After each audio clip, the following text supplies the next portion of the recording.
வாழ வச்சவரை பாட வைக்கிறோம். வாழ வச்சவரை பாடுறோம். எங்களை வாழ வச்சவரை பாடுறோம். வாழ்க்கைனா சாதாரணமான வாழ்க்கை இல்ல. வாழ்க்கைனா சாதாரணமான வாழ்க்கை இல்லைங்க. போதைக்கு அடிமையா இருந்தோம். போதைக்கு அடிமையா இருந்தோம்.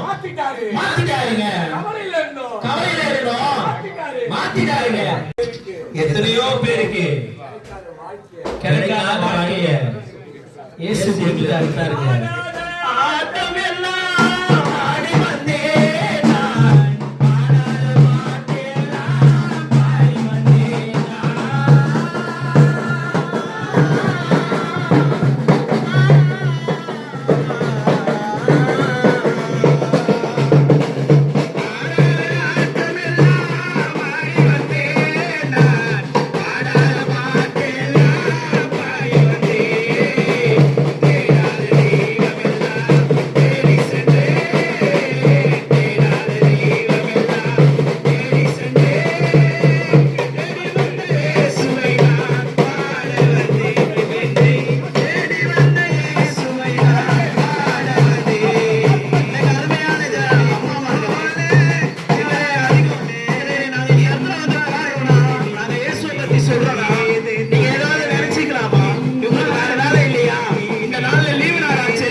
ஆனா எங்களுக்கு வந்து பாத்தீங்கன்னா இயேசு அப்படி சொல்லலைங்க. இந்த